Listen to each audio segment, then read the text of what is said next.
Welcome back to the Witch's Way podcast. I'm Kat. And I'm Jamie.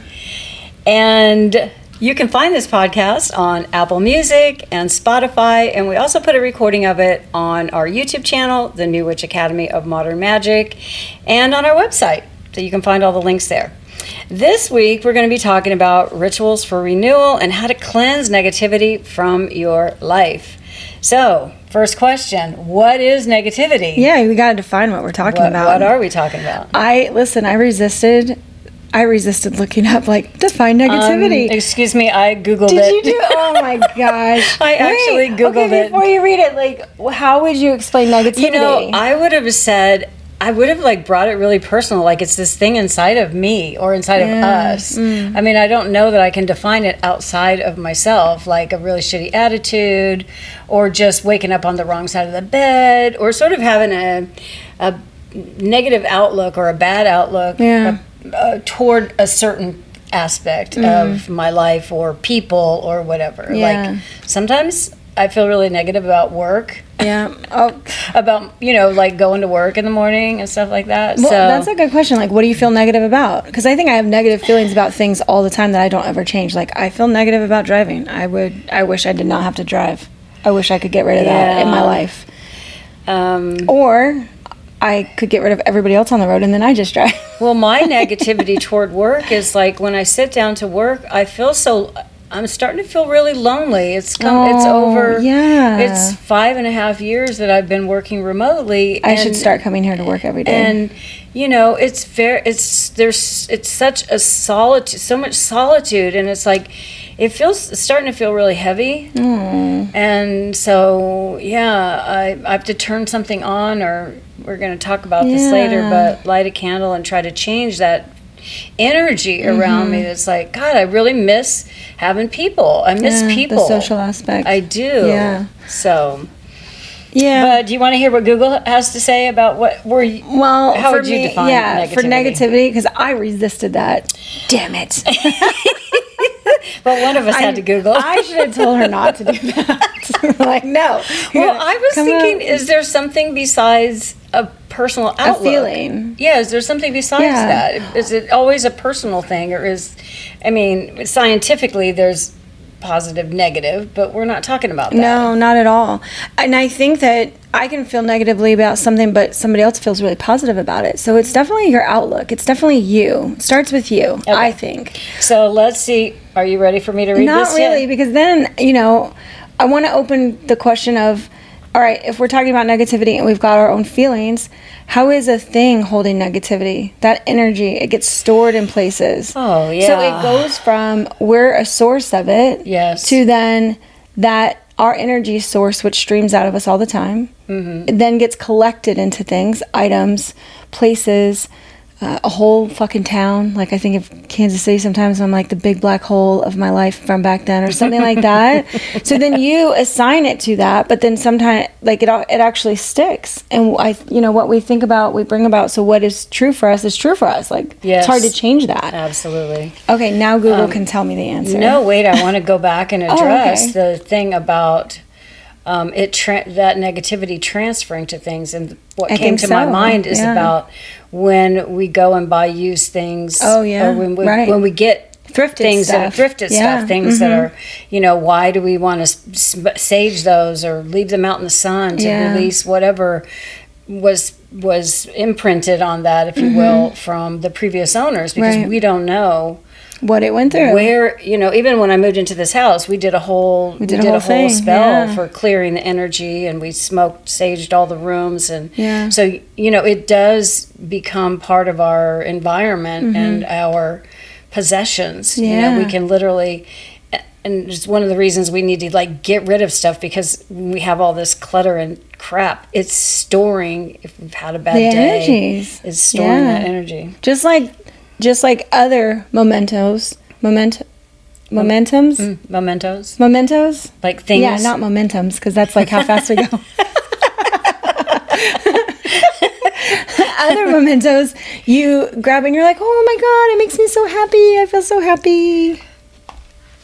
Exactly. So those kind of things. It's both. Yeah. And that's part of our outlook, but yeah. Okay. Go ahead, Google. What does it say? What is negativity? Negativity is a tendency to be downbeat, disagreeable, and skeptical. It's a pessimistic attitude that always expects the worst. So, and I understand that when we're talking about like us, because we're going to go through a couple different things, our bodies, our space, and then our emotions. Mind, body, spirit, basically, but mind, body, emotions, right? Yes. Is where we can find negativity, and then that's what we're going to talk about, cleansing. So I could understand the definition of that being geared towards our emotional selves, or but well, even Oxford, the dictionaries describes negativity as the expression of criticism of or pessimism about something. So I think it's half geared by us and our views on things, right? And then the other part is stuff collects our energy as well. Yes. Perfect. Which is why we cleanse. Yeah, I mean, that's why we need to refresh, renew, to allow new in, to get rid of the old. Yeah. Okay. So now that we know what it is. And we sort of went over this, but like, where is it stored? Where is negative energy stored at? I mean, we kind of already talked about it, but. Yeah. It's,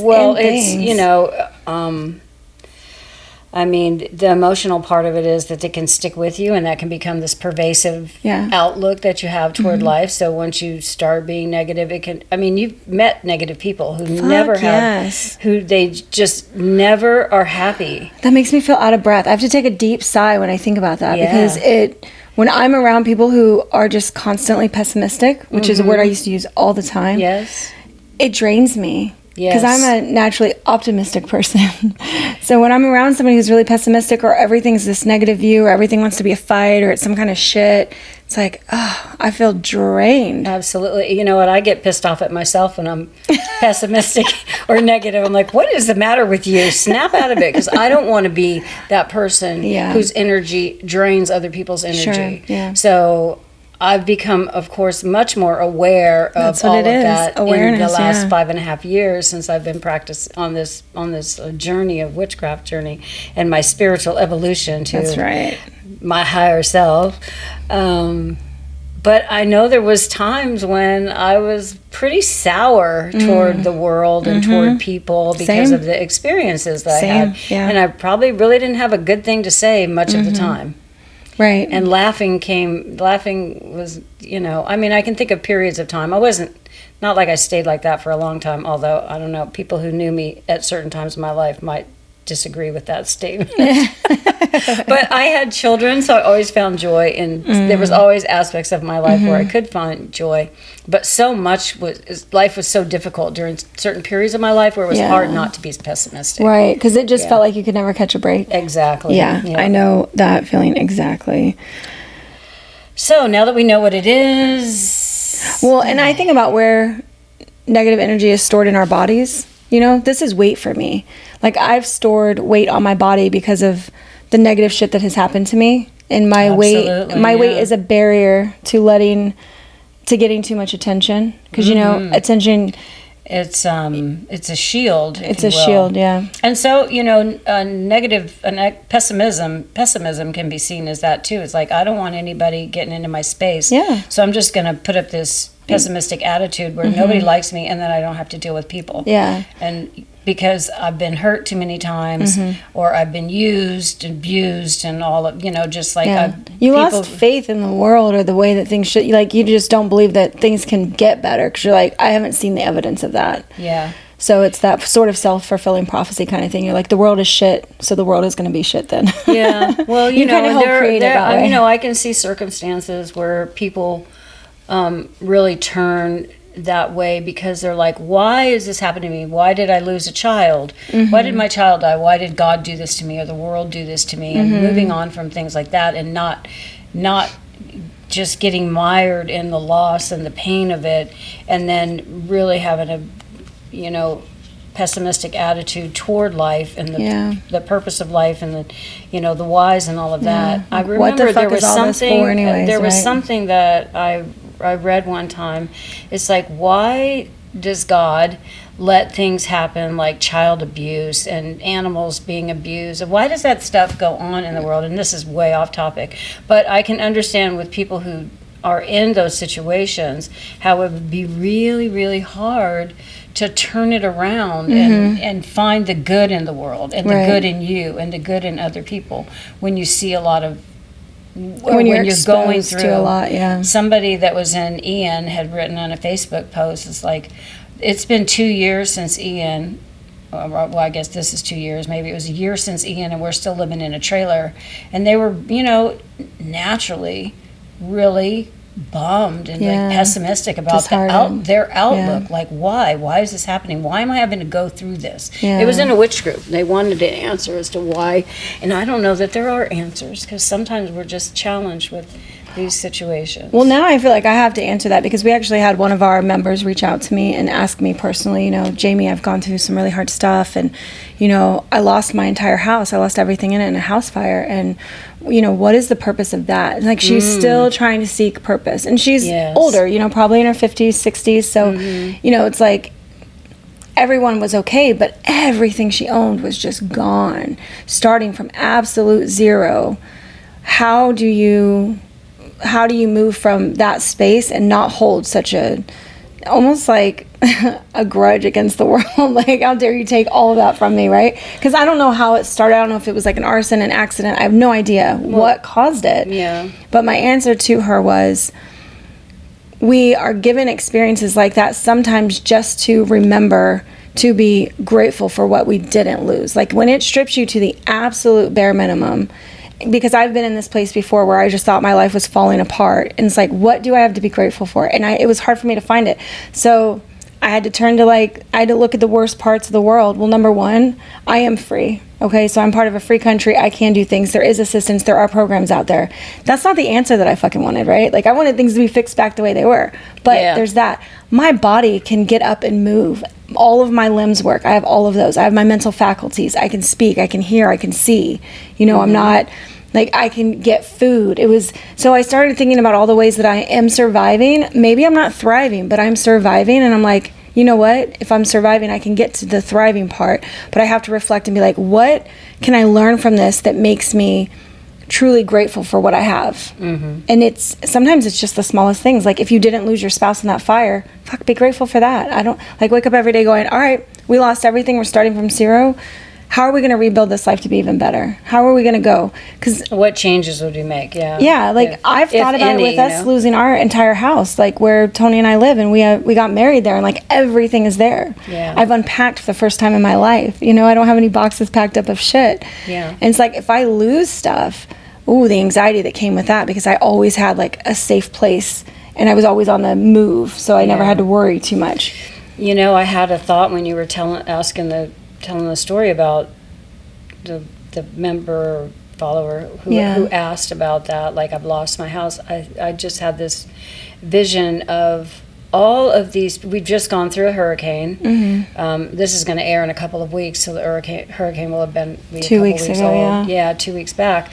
But so much devastation has happened from this hurricane, and not in Florida, in other places where I would not have expected. Not just in Florida. Not just like Cedar Key really got it. Cedar Key. Yeah, there's a couple actually places. Here in our own town, I was really surprised to see that the people, so much had happened along the coast. Like, I've been seeing pictures on Facebook where, Jamie, swimming pools are filled with sand. I know. I've seen all the sand all that of the sand came onto the shore and just buried people's swimming pools, and 4 cars feet up and houses, 4 feet up on their doors, and collapsed their doors, and just so anyway. But all of this path that this hurricane took, and this devastation that is caused in Florida, Tennessee, North Carolina, and maybe some in Georgia, but really North Carolina has really gotten hit bad with the flooding and all of that. That's what I've seen anyway. There's probably other places. Asheville. Yeah, we definitely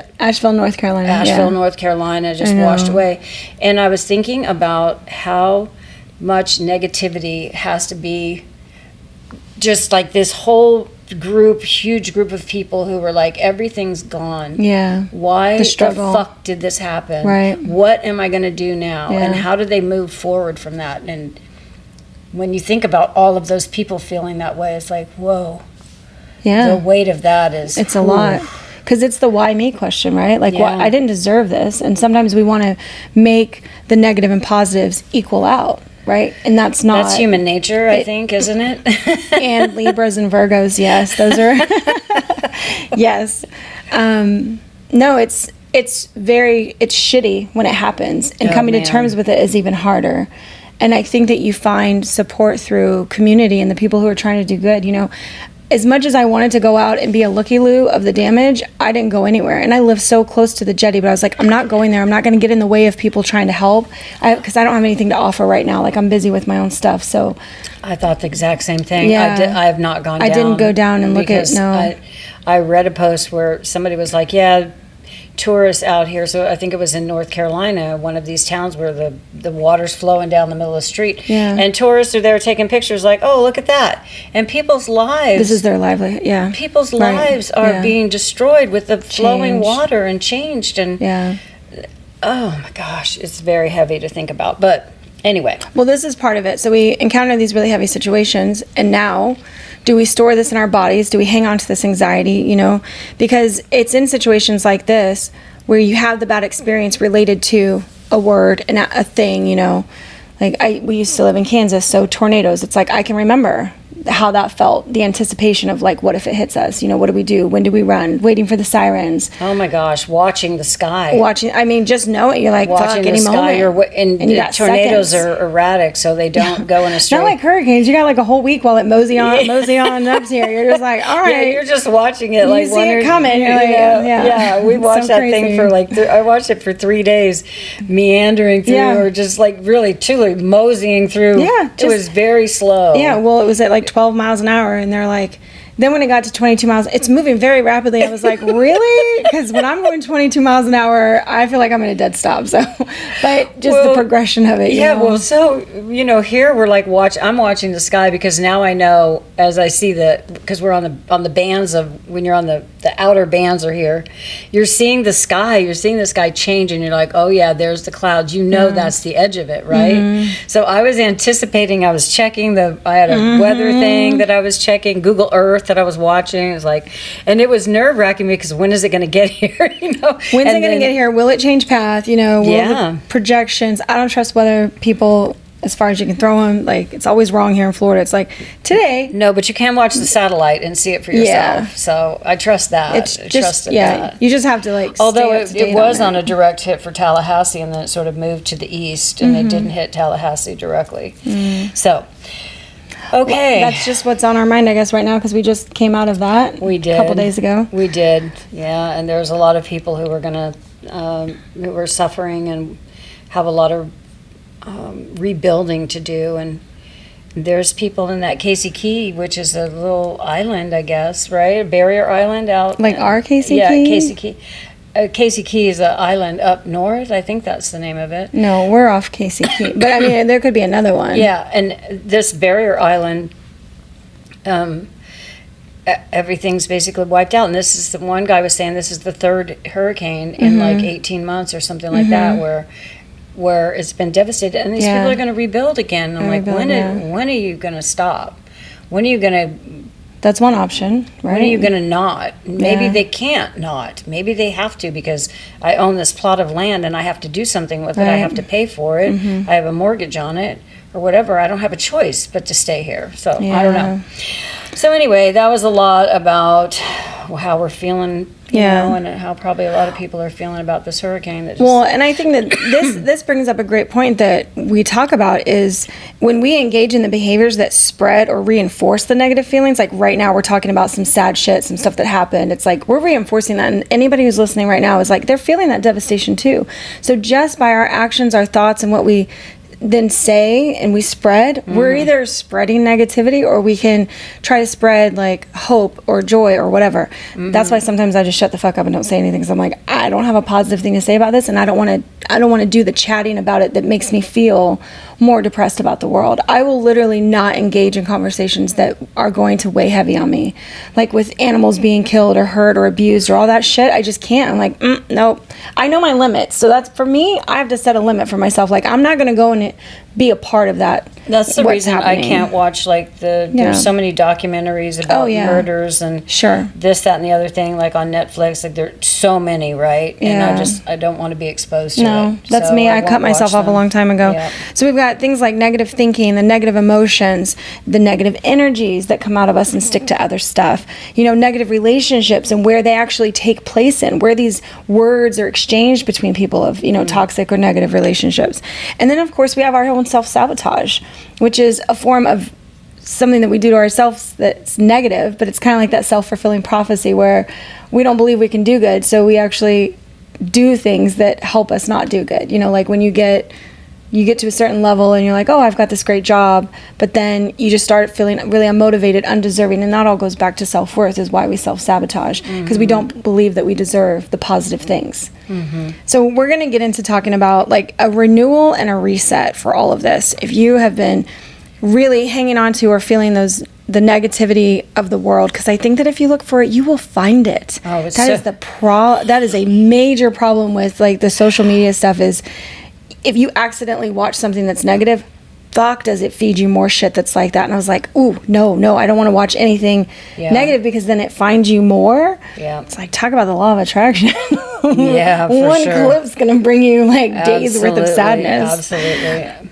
So when we say renewal, and this can be a reset for something as simple as like an annoying situation or a whole day, or even as big as like a job, a new life that you're starting, a new relationship. But we do these small rituals to do that reset for ourselves. And when I think about it as a situation, this is me just literally, I'm driving, I'm angry, and I'm like, nope, change. Think a new thought, do something different, get out of that right then. You know, for a whole day, it's like, nope, everything's going to go perfect today. My son just flew for the first time since having epilepsy today. And I kept feeling the fear creep in of, fuck, what if he has a seizure at the gate? What if he has a seizure on the plane? What's going to happen? I was like, no, everything's going to go perfectly. Like, this is his first time getting out in like 3 years. It's going to be fine. I had to actively control my mind for that, control my thoughts for that. And then, of course, going into new relationships and stuff, you know, you gotta, that renewal of like letting shit go, and then being like, I'm breathing in new life to this situation. I'm literally taking it. I want to be positive about this. I don't want to let the old shit affect me. So the name of the episode for today, even though we've already been talking for like 20 minutes, right? And I know we said it at the beginning, but I gotta come back to it so I can reframe this, I guess. It's rituals for renewal and how we're cleansing our life of negativity. And it can be just simple rituals to clear negative energy and then invite in positive energy. And let's start with just, you know, why we want to use simple rituals to release what no longer serves us. Why do we want to do that, Kat? Over to you. That's how I feel with these big microphones. I'm going to use, I think, why do we want to release them? Yeah, why are we even considering this? Why is it a topic? To like release what no longer serves you, which is a lot of that negativity. Well, I think because if you don't release it, you can spiral into this place where you stay mired in the negativity, such that you become a very pessimistic person with an outlook. You're just like, fuck it. What does that lead to then, if you're like that? What does it lead to? Yeah. I don't think you're very happy, and you're probably going to draw other people to you that are also negative and pessimistic. And then what's going to happen after that? What's going on the road? And then more pessimistic things, or more negative things. You're going to draw, and I feel like you're going to draw a negative energy to you. So the more you think about the bad shit that's happened to you and stay mired in it and stay in that negative energy, the more you're going to attract other things. That's right, law of attraction. That support your belief that this is a shitty world and I have a shitty life and there's no hope and fuck it, why am I here? You'll get more of it. Yeah. The universe will give you the proof, if you will, through through different experiences, through, you think your life is bad now? Well, now you don't have a job. Now you lost your house. Now your husband left. Oh, Lord. Or, I mean, like, it can always be worse, I guess. And you can draw those things to you. So that's why I think we want to release it. Plus, I feel like it weighs on us. I also feel like the weight of it can make us ill.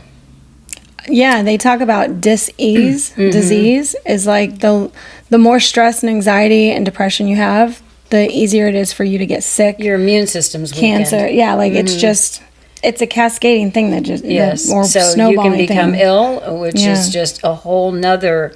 If you don't have your health, that's a huge thing in this country with our healthcare system and the cost of everything. So so then you can get sick from spiral out real fast. Spiral, just keep spiraling down. So the other part is it's important to make room for like growth and peace and personal empowerment. I think when we're seeking spiritual enlightenment, so when you get on your witchcraft path, I think a lot of us are trying to improve our lives, and just by recognizing what's negative and not serving us and releasing that so we can make room for the new growth that we really want to see, and we're really trying to prepare for our future selves, for that, what we want our life to look like in next week, next month, 1 year, 5 years, whatever it is. Right. Yeah.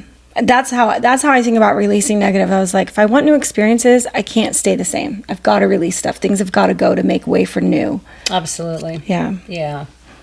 So I think that clearing out negative energy, it's negative energy from people, number one. So definitely getting rid of relationships that are not good for you, that that just like every time you think about it, it's like, and not just getting rid of them, but especially in long relationships or intimate relationships or maybe even family relationships, there's a process that you have to go through before you can release that. That's been my experience with it anyway. So that's a time thing where you have to keep repeating these rituals, rituals until they really become a part of who you are in your daily life, instead of ruminating on the what happened, the why it happened, and the sadness of the regrets, ending, the sadness,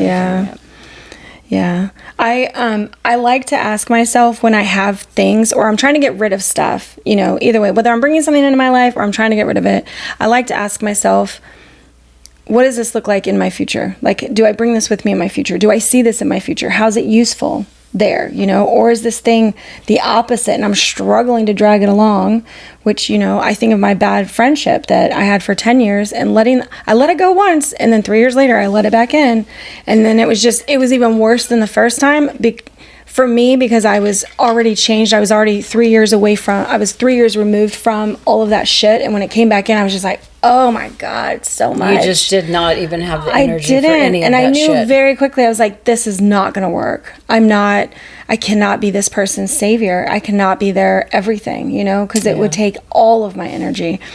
And letting that go, I still think about it because I have reminders. That's what I was saying sort of in the beginning too, is even when we let stuff go, there might be daily reminders, of the person, the thing, the feelings that you had. I have to drive by the kids' school, all the time. So that can bring up a memory of that old relationship. Hearing the names of people, very common names and it's just these different situations where the memory is triggered, then all of the feelings are triggered, and then I have to literally say to myself, nope, that was the right thing. I'm really glad I let that go. I love my life right now. Like, that couldn't move forward with me. Like, it had its time and space. Like, that's it. It's all done. Yeah. I think that the everyday stuff, when you first let it go, is really, really hard.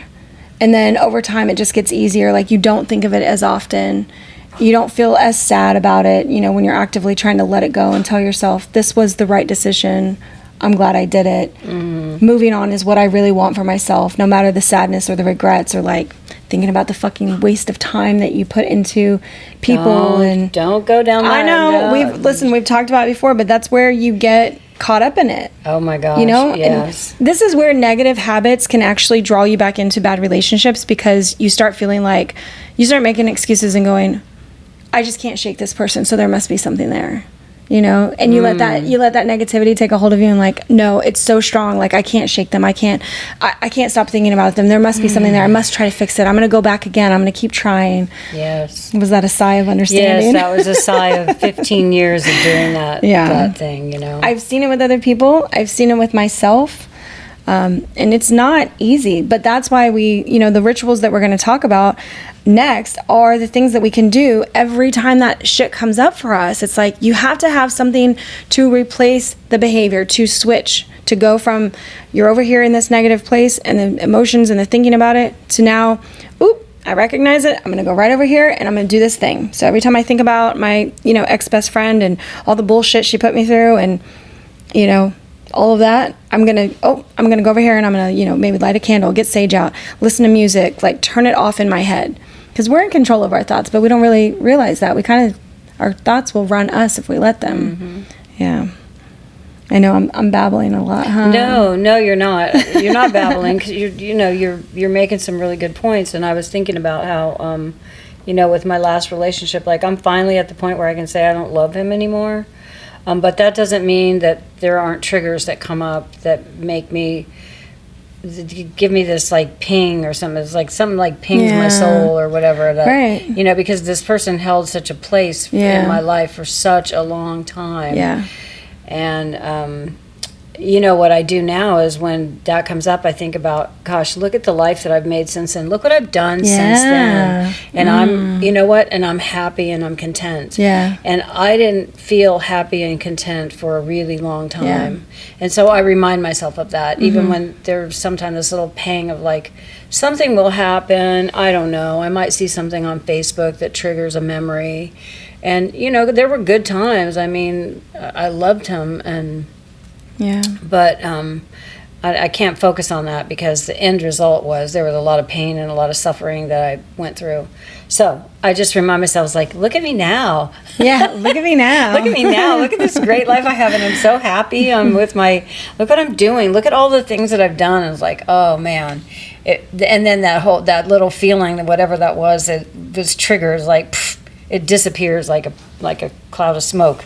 You know, it literally just, pff, that's it. Yeah. Gone.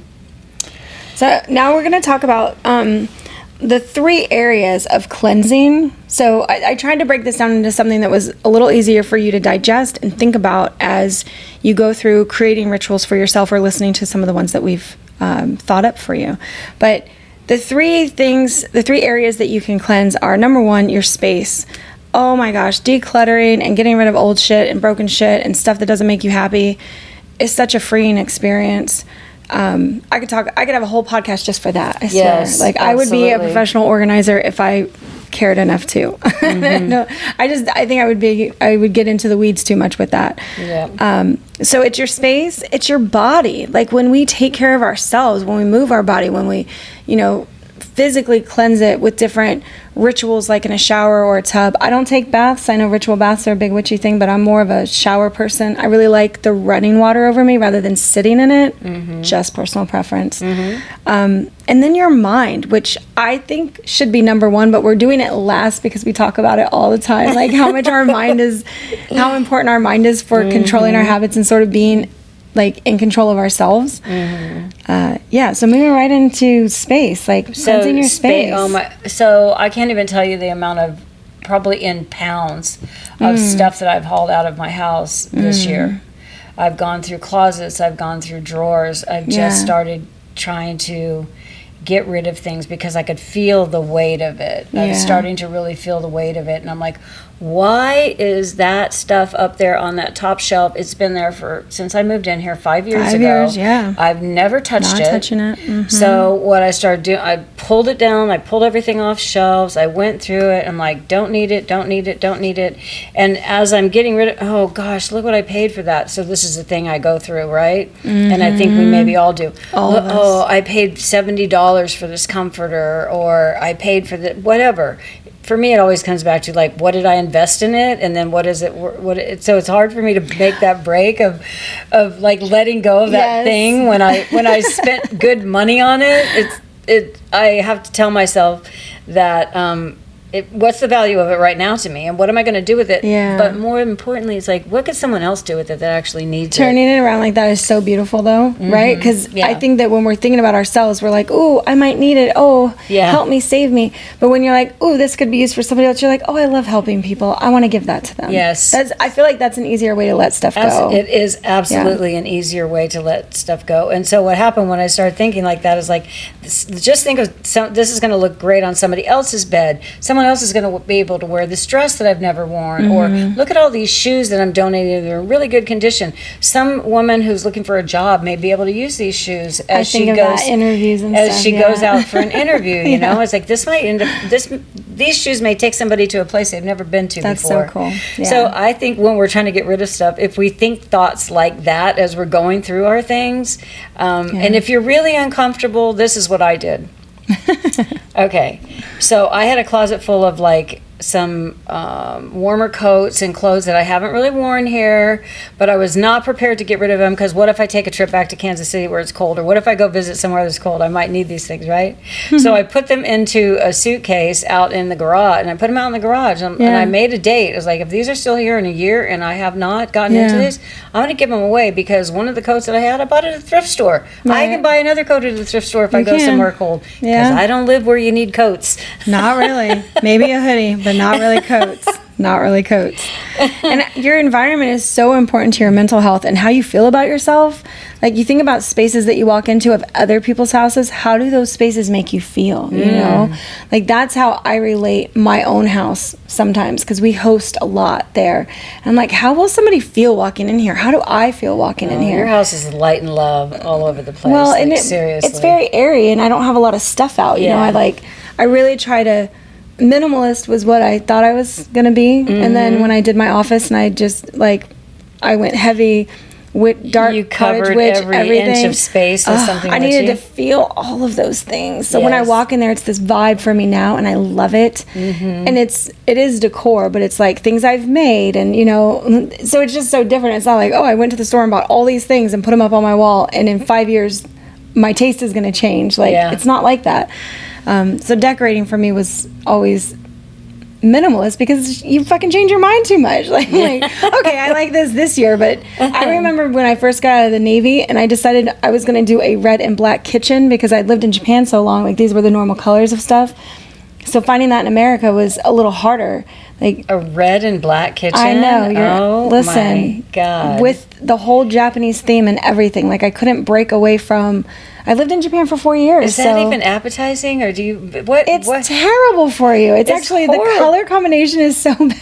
I mean, do you even want to cook in this? I wouldn't want to cook or eat or anything in a space that was black and white. I really don't cook that much, so that's not true. You do too. No, I didn't back then. Oh, you didn't? No. Then. Okay. Yeah, so your environment is so important it's so important to how your mental health and how you feel. And that's why I think that cleaning up your space first is possibly the easiest. I think it is, and very fast rewards. I think it is the easiest. Boost of endorphins. You can take a drawer. I went through drawers. I went through drawers and things that I had in containers, and and the lotions and the whatever's in there were like 5 years old, God. And I mean, just recently I started going through my spice cabinet. It's like every spice was expired. I was like, oh my God. Yeah. So I started throwing them away. I was like, I need new spices, because all these are like 3 years past their expiration date. All right. So funny story with that.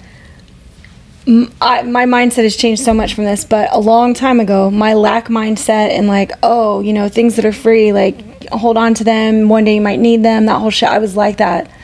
And I have stayed in a lot of fucking hotels, and all those little tiny stupid bottles. The fucking the shampoo bottles. Oh my and the God. Shampoo, conditioner, lotion. Why would I take those from the hotel? I hated it. Then sometimes they don't even smell that good. You're like, you know what I would think. Cheap. Well, okay, I didn't take any shitty ones, but I think that I also thought that when I left the hotel room, they were just going to go in the trash. So I was like, oh, I'm being proactive and saving the planet. I don't know, I'm being less wasteful if I take them, because they're only half empty, and they're just going to throw them away, and it may just that disposal thing. So when I met my husband, he also for 25 years has traveled. He had like a garbage bag full of all of these old soaps and shampoos and lotions and stuff, and they don't have dates on them, right? And I'm thinking, listen, the labels, you can barely read them anymore. So I don't know how long they have to sit before ink just goes, I'm fucking done, I'm leaving. Like, they're not exposed to anything, they're just done. So you don't even really know what it is. And I had to slowly convince him, like, just get rid of all this shit. We do not need all this extra crap. You're not pulling out a single bottle of shampoo every time you want to wash your fucking hair. No, you have a normal bottle in the shower. So what are we doing with all this stuff? But it took me 2 years of convincing him to just throw it away, because he too had the thing like, I don't want to be wasteful. Like, I collected this. I want to use it. I want it to be purposeful. To the landfills. Yes, for sure. But I'm like, you already did by staying there and using it.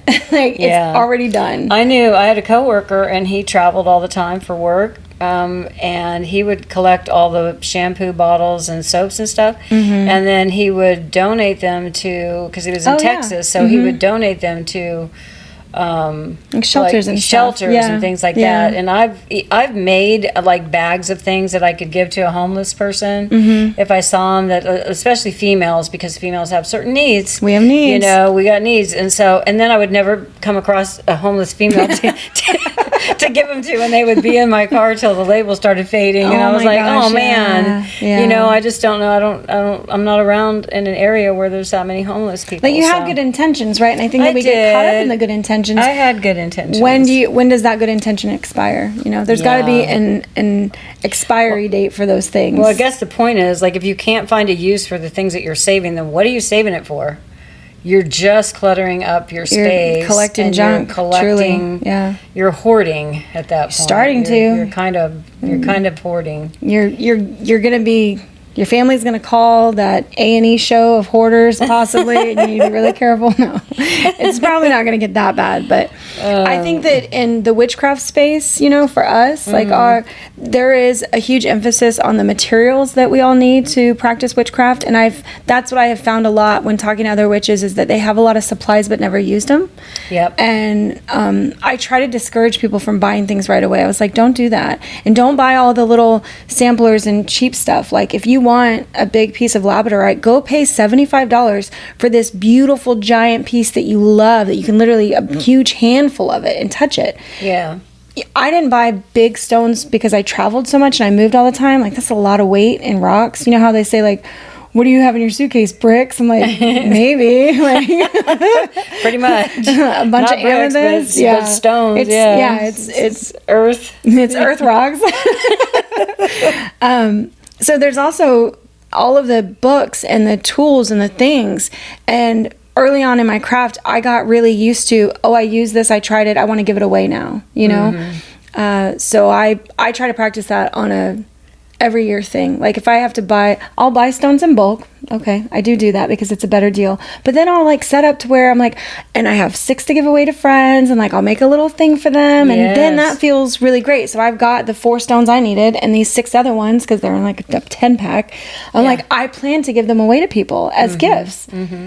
So that's how I've kind of managed my hoarding of witchcraft things. Because it happens. It can happen fast. Yep, for sure. I just gave away a whole bunch of books. They weren't witchcraft books, but back before audio books were such a huge thing, and you could get such a variety of them, I bought hardback books that I loved, and I had them on my shelf forever. I drugged them from Kansas City because I love books. I would love to have like a library filled with books, just because I love books. But I ended up taking a couple of boxes full of books to the and donating them to the library here in town. Just like this summer, I did that when I was cleaning out, because it was this summer that I got rid of a whole bunch of stuff and went through drawer after drawer after drawer. And I feel like it's about time to do it again.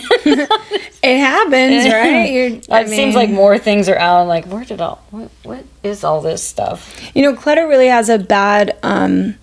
It really affects you, like, your state as far as anxiety. So when you have a lot of shit laying around and you really just you move it from one area to another trying to make it look better, but it's clutter. It doesn't belong anywhere. You know, so the getting rid of it is definitely better for you, because it's harder to relax, you know, and you'll have anxiety over it, or you're like, oh fuck, that's broken, I need to fix it. Which is a perfect segue into your body, right? So the next area of cleansing is your body. Yeah.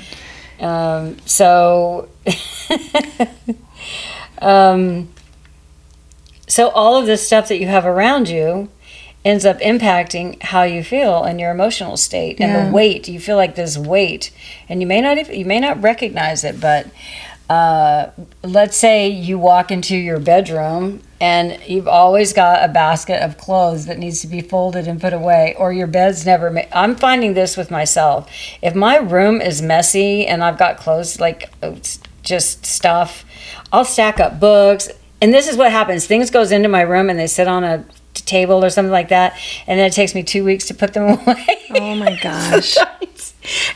When I clean that stuff up and I put things in its place, I feel so this good. I feel this light, and and then I light a candle, and then I go in there and it's so relaxing. It feels like a relaxing space where when everything is out, or there's shit everywhere, bags some stuff I need to take back to TJ Maxx or whatever.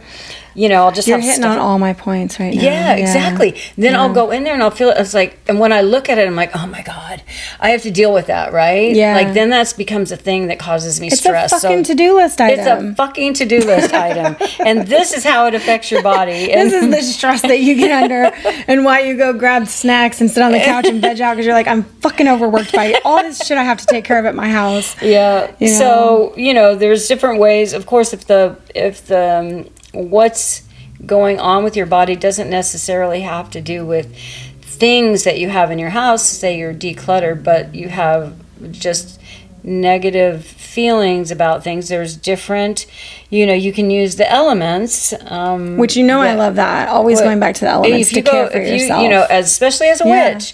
So your elements, earth, fire, water, air, right? Mm-hmm. So how do we use each one of those to cleanse whatever's going on in our body? Some practices. Oh, you guys, listen.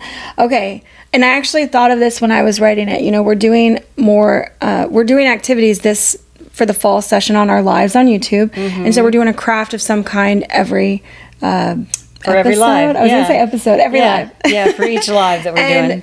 We did a sugar scrub a long time ago. We did do it. Yes, I remember. A salt scrub, because salt scrub. Yes, and I'm a shower person again, so I'm not sitting in these things, but making your own salt or sugar scrubs are, number one, it's so fucking easy, and it's really not that expensive, especially if you know the smell that you like. Just buy one smell. Don't go buy the multi-pack, but buy one smell that you really like and stick with that for, a month or two. But you can make so much for so little rather than buying it from a store. Yes. And I reuse containers that store-bought stuff comes in. I'm like, I have no problem with that. Mm-hmm. It's fine. But mason jars work excellent. So making a salt scrub and then doing that salt scrub while you're in the shower. And so salt is two things, right? It's cleansing and detoxing, but it absorbs negative energy. Like salt is a grounding thing. So this is your earth energy. Yeah, the earth energy. Sorry, I didn't mention salt, that. Yeah. So this is your earth ritual that you can do to release, wash that negativity right down the drain. Using the salt from the earth, scrubbing. And you're imagining, you want to get into using visuals, like mental visuals, visualizing, sort of pretending like negativity has a color to you, or does it look like soot? Does it look like dirt? Is it mud? Is it a cloud? Whatever you can imagine negativity looks like, then you imagine that thing being washed off of you with this scrub, and that's you kind of. I can just see that standing under a warm shower. I do it all the time. Yeah, I have a coffee scrub right now. I don't love it, so I use gobs of it to get rid of it. A coffee scrub?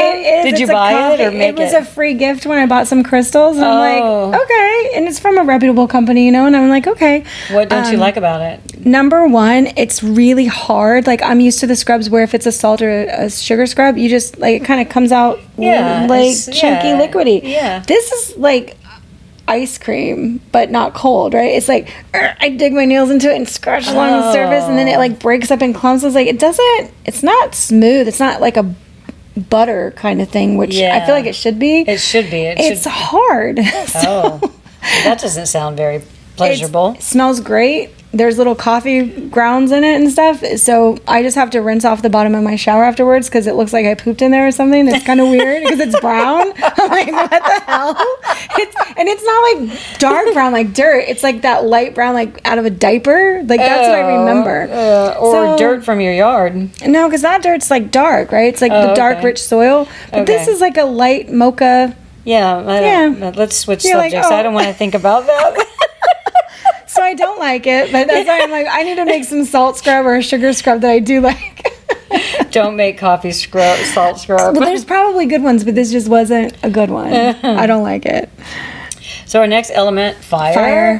Which is love fire. Listen, candles. I'm constantly buying candles. I have a whole thing of them, and I'm gonna, now that it's the dark half of the year and it's getting the days are shorter. I'm lighting candles more. And I love the smell of them. They totally change my mood.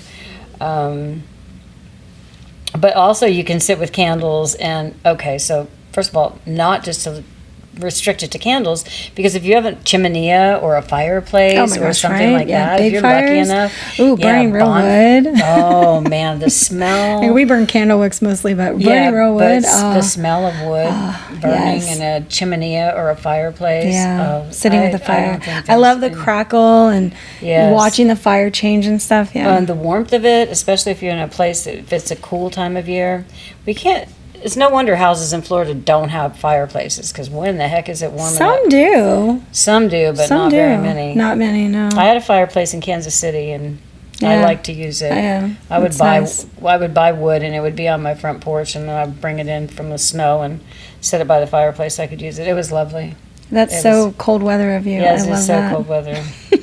So what fire does is, watching fire, if you just watch it, I mean, imagine yourself just like staring at a flame. It's like, that is a relaxation tool. I feel like you can just really relax and disappear into your own little world. You can become, I feel like it's transfixing to stare at a flame. It feels like you go into a trance, right? Exactly. Fire like mesmerizes us. Yeah, exactly. And then, of course, the smell of it, I mean, that creates a whole mood.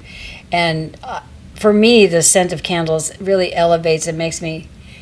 the smell of candles makes me happy. That's what the smell of candles does. 100%. Yeah. So doesn't it make your space feel happier? Yes. Like when you light it? When I come in and smell smells in my house, like I lit one today, and then you walked over here into the space and you're like, ooh, it smells good over here. It does.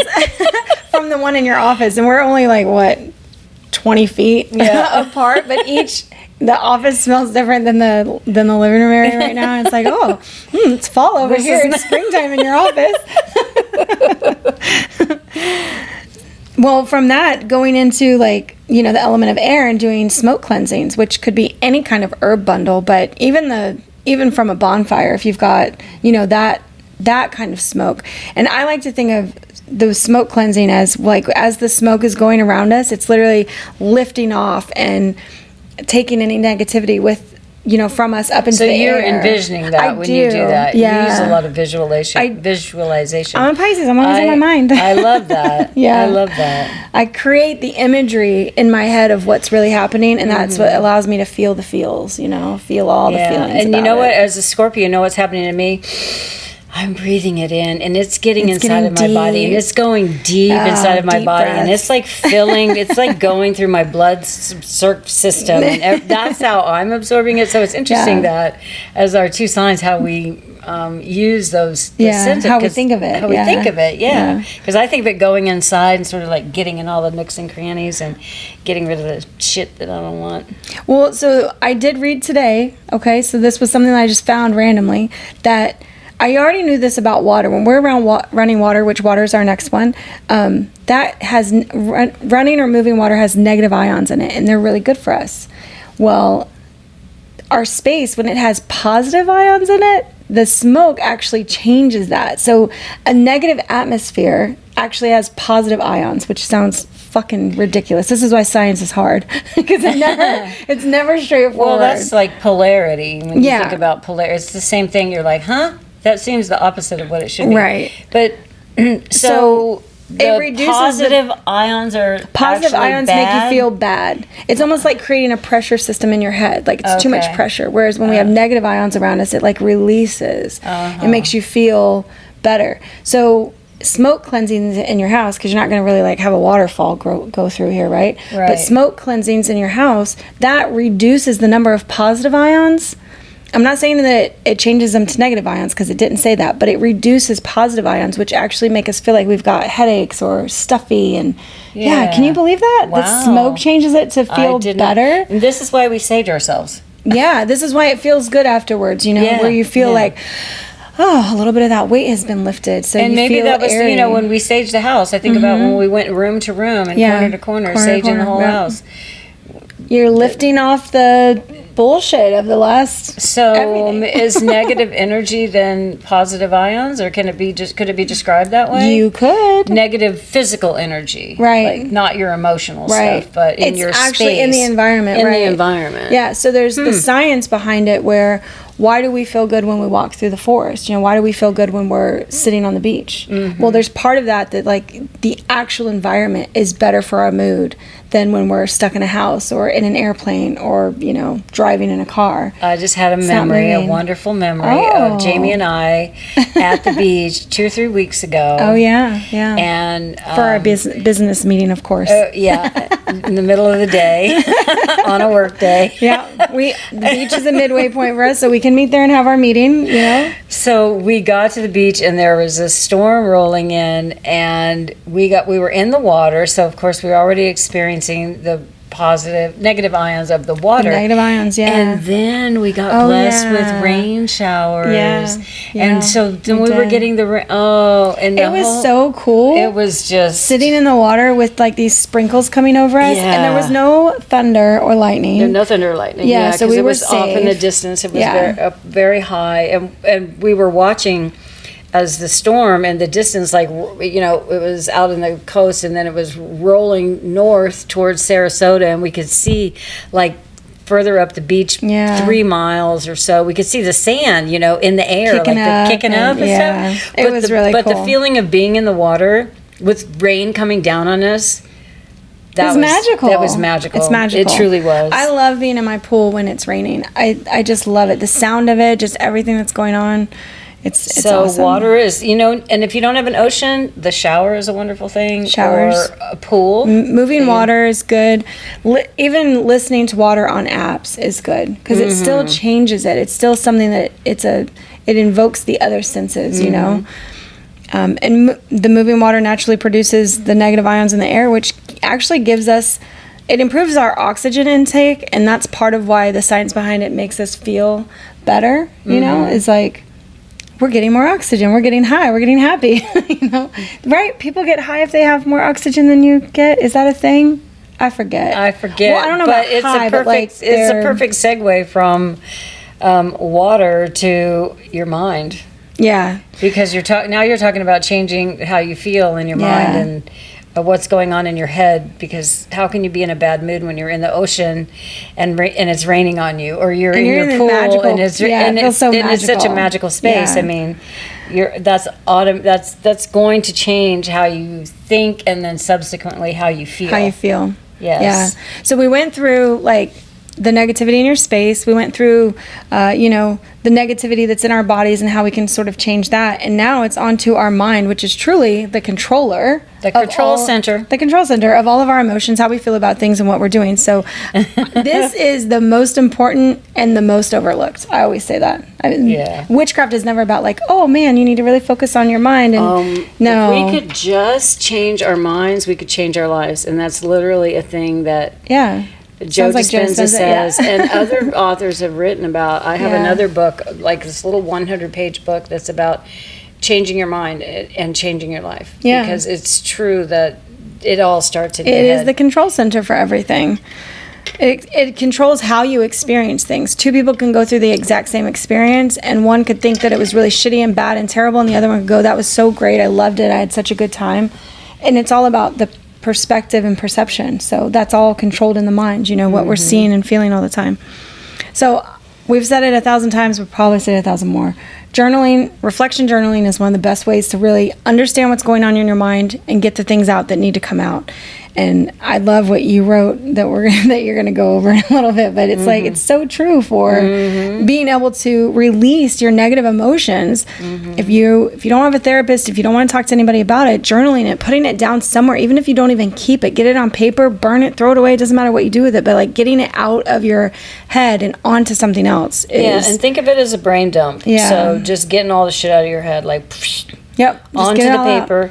And you know what? I think if you're challenged with writing, like I get ahead of myself and I hate my sloppy writing, it annoys me when I go back and look at it. You can also you can do a talk to app, but the point is to get it out of your head and into something else, so that it's a release. And what it does psychologically for you is now you've been heard by something, by someone, by somewhere. You know, nobody's going to read your things if you talk into your phone and you delete it immediately, but you said it. It's like it was able to get out of you and stop being bottled up.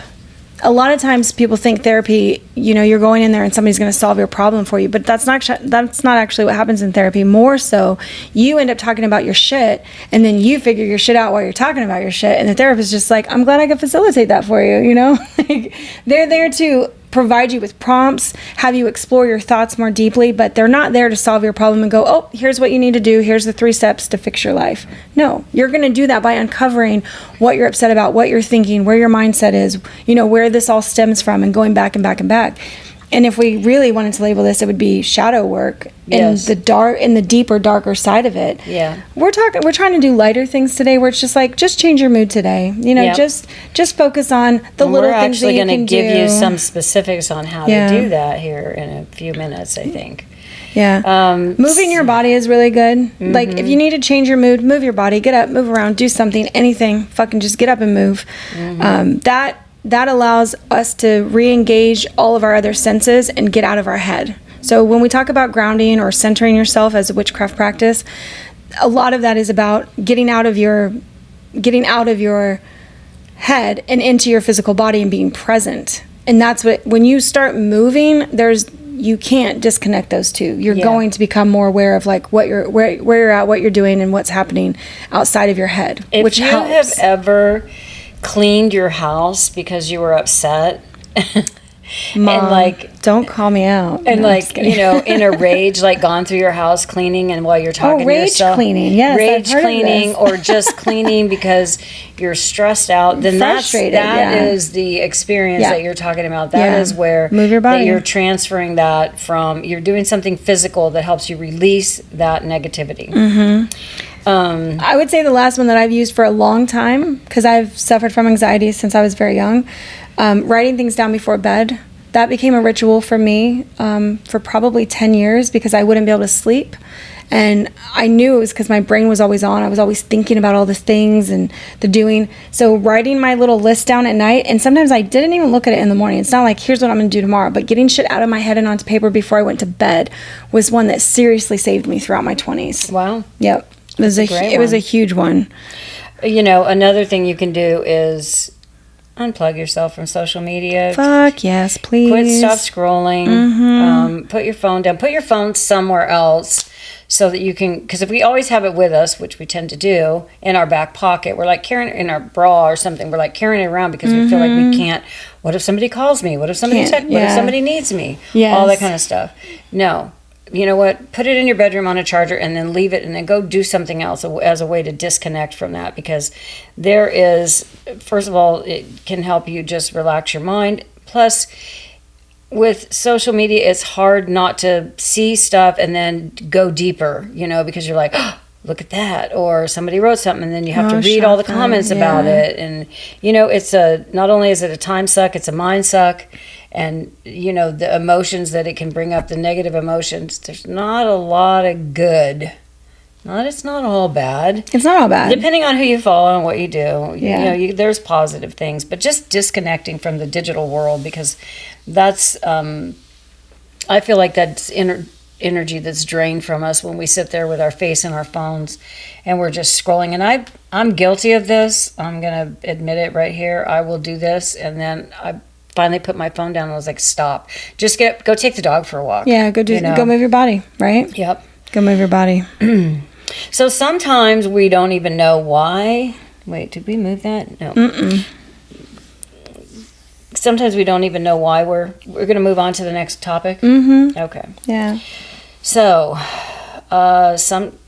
because we went through that one. We went through like, your space, your body, and your mind. Okay. So our next thing is to talk about inviting how to invite positivity and attract joy and abundance and peace. Because there's like a releasing part of this where you're trying to get rid of negativity. Sometimes we don't even know what the fuck is making us sad, depressed, upset. Yeah. We're like, maybe we just need to invite positivity. And like, I don't know what the negative thing is. Like, I haven't figured that out. So what you can do to move into this other space of like cleansing your life of negativity, well, just start inviting positivity. And then if you don't know the negative influences just yet, if you're like, fuck, I know things aren't right, but I don't have the energy to declutter my house right now, or it's not time, or this isn't my shit, I live with somebody else. Yeah. There are other things that you can do instead for the renewal, because this is sort of little rituals that you create for yourself to renew your energy, to renew that being excited about life and thinking about your future and going forward with your spiritual journey.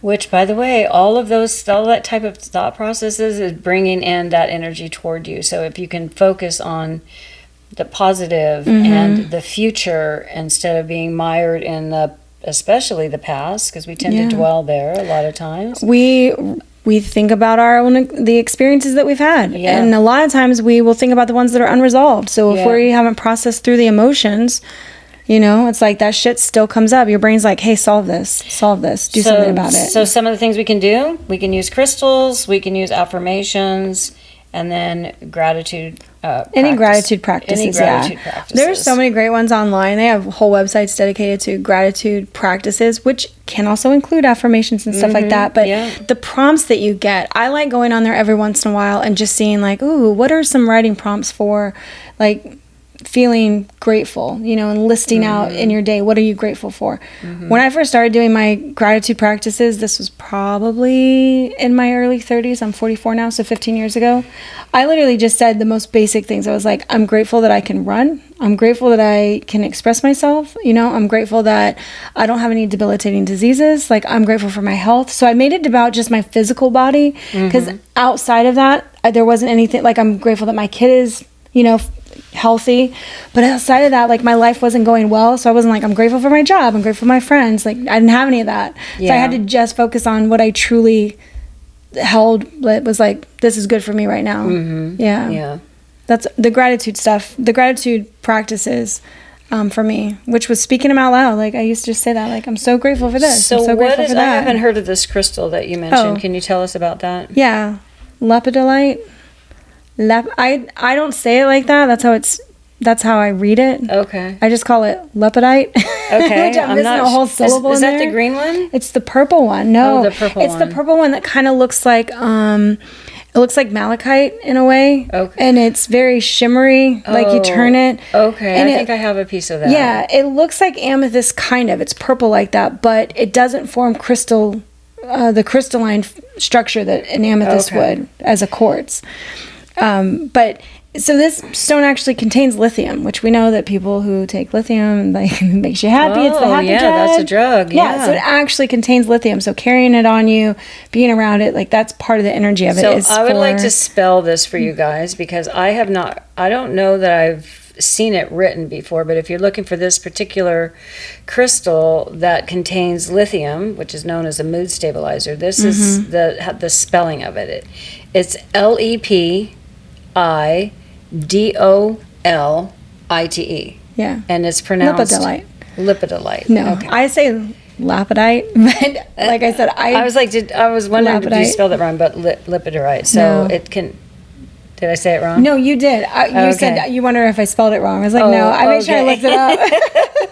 But pronouncing them, I don't know if anybody else has trouble, like, pronouncing some of these crystals. You're like, what? So this is a stone. So for a mood stabilizer, and it's a really good one. Easing anxiety and stress, and easy to get, common. It's out there. A lot of people don't know about it because you can't say it as easy as labradorite or amethyst or any of those. Like, it's not a birthstone, so a lot of people don't know about it, but it's easy to get. It's not expensive.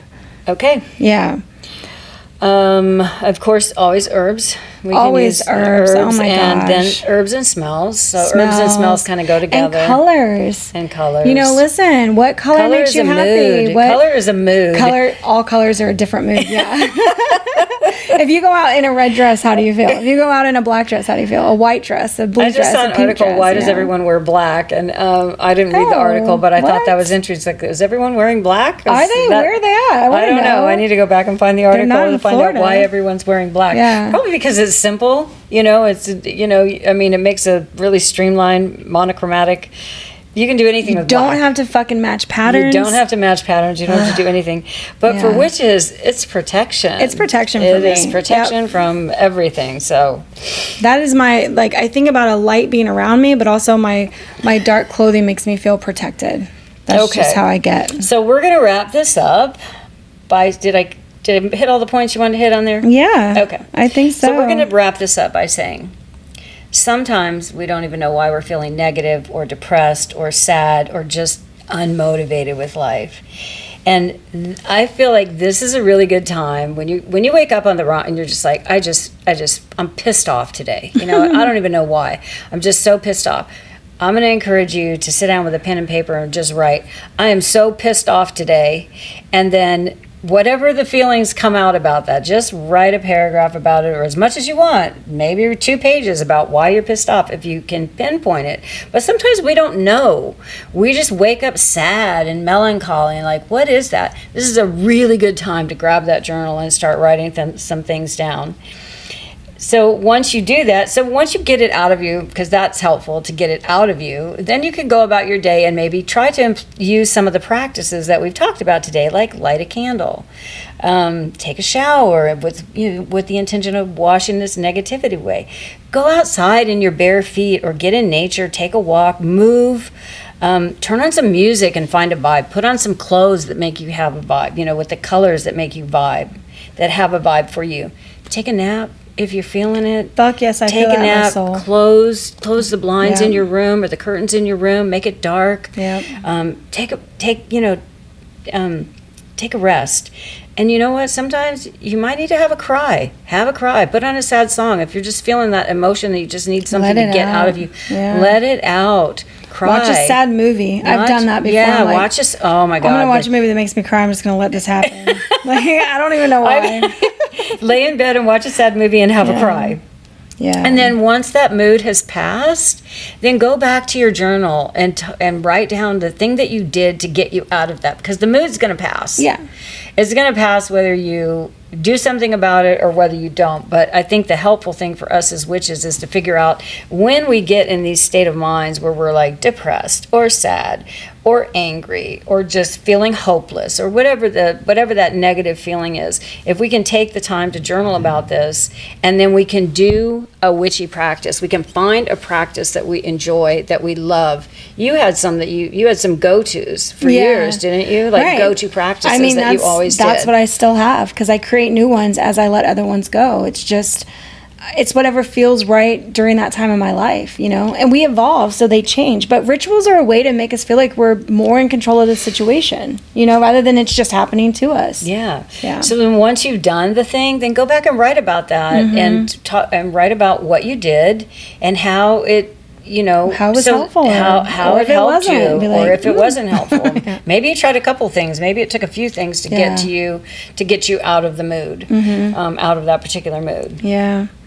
And cleansing your life of negativity is not like a one-time job. Like, this isn't one time, you're done, you did it, that's good, you aced it. It's something that we should expect and make time through all throughout our life.